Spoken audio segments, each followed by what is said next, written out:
Chers amis, shalom, boker tov à nos chers téléspectateurs de la télévision du Machon Meir. Nous allons, pendant un certain temps, essayer de partir à la rencontre de nous-mêmes, de notre raison d'être, ou plutôt de notre devoir-être, à travers la littérature essentielle du Rav Abraham Yitzhak Cohen Kook, Zecher Tzadik Livracha, et puis aussi de notre maître disparu. Et c'est un hommage à sa mémoire que je voudrais faire au professeur et à Rav Binyamin Gross, Zecher Tzadik Livracha, disparu il y a quelques semaines. Voilà, nous allons essayer de parler de l'homme, de ce que nous sommes, et comme je vous le disais en introduction, et bien surtout, non seulement de l'être, mais du devoir-être. L'homme, dit le Rav Kook, à plusieurs reprises, non seulement dans son Orot HaTshuva, les lumières du repentir, si connues comme littérature, mais dans l'ensemble de son œuvre, nous pouvons retrouver ce genre de propos qui dit que l'homme fait partie du cosmos. Lorsque nous employons le mot cosmos, eh bien, il faut savoir de quoi nous parlons, car bien sûr, cela nous ramène à un nombre d'auteurs antiques philosophiques. Et le cosmos, qui servira, entre parenthèses, à créer ce terme de cosmétique, bien entendu, eh bien, vient nous faire entendre l'harmonie. C'est-à-dire comment chaque chose est à sa place, et comme chaque chose est à sa place, eh bien, nous parlons d'harmonie, et dans le langage grec, eh bien, de ce cosmos-là.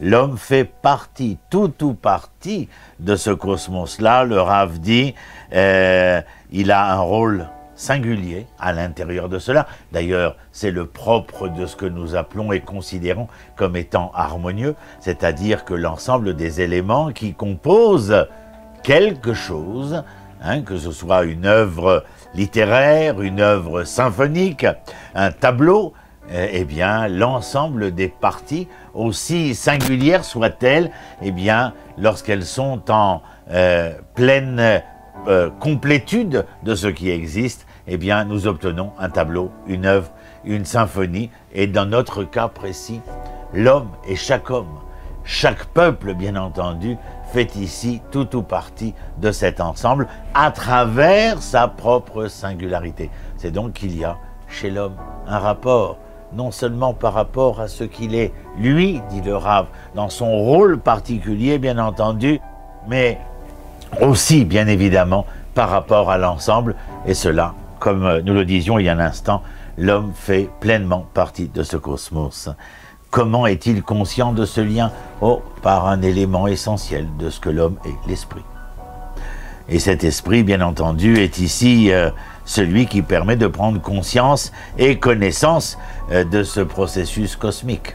C'est-à-dire que le processus dans lequel nous sommes en tant qu'individus, mais aussi en tant que faisant partie de cet ensemble, est quelque chose de perfectible.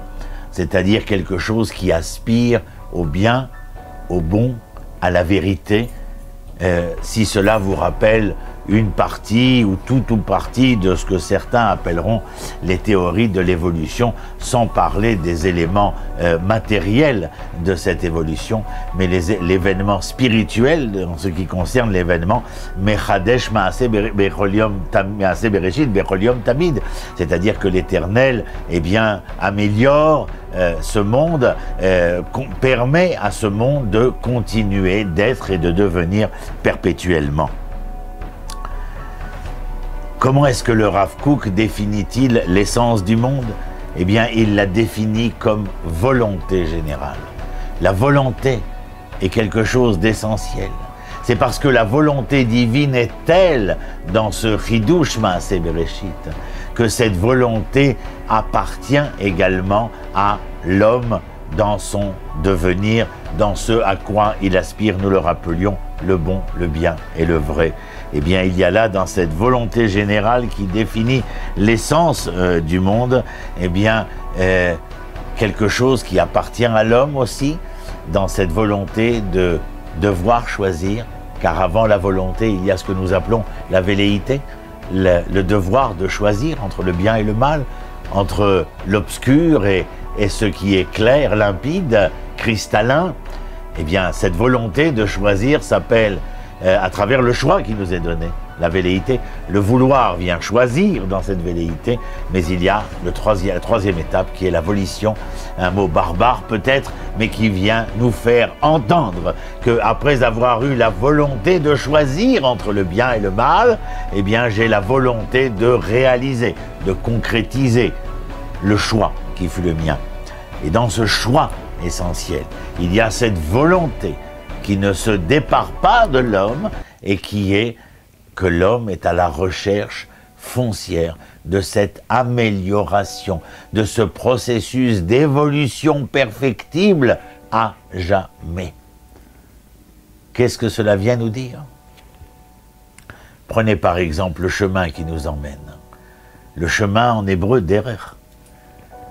Et non seulement le moyen d'aller d'un point à un autre, mais c'est aussi le but, comme derer Hashem, derer Eretz. Sur ce chemin-là, il n'y a pas de chemin sans pas, c'est-à-dire sans étape.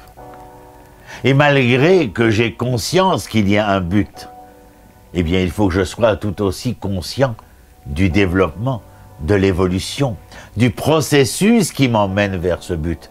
C'est-à-dire que dans chacun de mes pas, je dois être capable de rencontrer, de retrouver, de ressentir en mon âme et conscience qu'il y a un tant soit peu du but. Cela nous évite tout fatalisme, tout pessimisme. Rappelez-vous, dans la Haggadah de Pessah, la fin, Dayenu, si tu nous avais pris de tel endroit et nous avais amené à tel endroit, eh bien cela nous aurait suffi. Pourquoi? Eh bien tout simplement parce qu'il y a dans le pas généré, parce qu'il y a dans l'étape générée, eh bien il y a tout autant de ce but vers lequel nous allons. Alors, nul désespoir, un processus, une évolution perpétuelle vers le bon, vers le bien, vers le vrai, parce que l'homme est à la recherche, dans ce déroulement de son histoire personnelle et collective, vers ce cosmos, c'est-à-dire vers cette harmonie de la création, où ce que nous aspirons tout un chacun à entendre dans un monde aussi cacophonique que le nôtre, eh bien nous restons persuadés d'être capables de générer et de pouvoir entendre un jour l'harmonie du monde, notre harmonie, l'harmonie de la création. À bientôt. Toda Rabba. Il y a quelqu'un qui est là? Qu'est-ce qu'il fait là? Yoël? Ah, il est parti d'abord.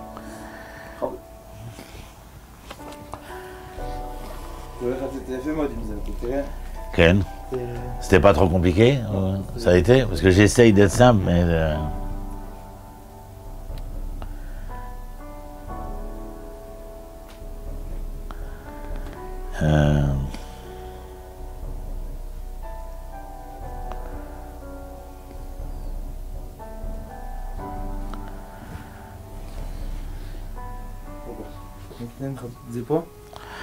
Ah oui, mais il disparaît. Non, celui-là il disparaîtra pas. Ah, il faut que j'appuie.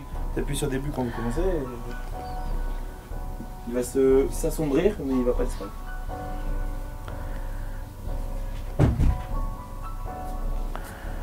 Il reste encore un petit 2 minutes, c'est beau. L'ensemble de notre étude, chers amis, et nous sommes heureux de vous retrouver sur la télévision du Machon Meir, porte sur l'enseignement du Rav Kook de manière générale et à travers cet enseignement, les propos tenus par le professeur Binyamin Gross, Zecher Tzadik Livracha. Quel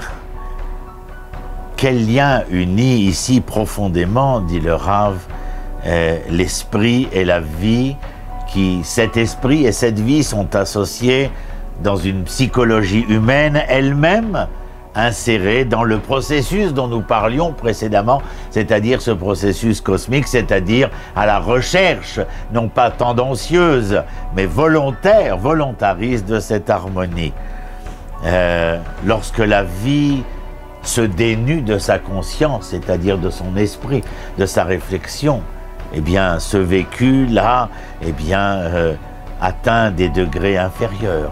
Lorsqu'il y a cette graduation entre le minéral, le végétal, l'animal, l'homme de parole, ou selon Rabbi Yehuda Lévi, l'homme prophétique, eh bien, il est évident que lorsque l'homme perd de sa prophétie, c'est-à-dire d'être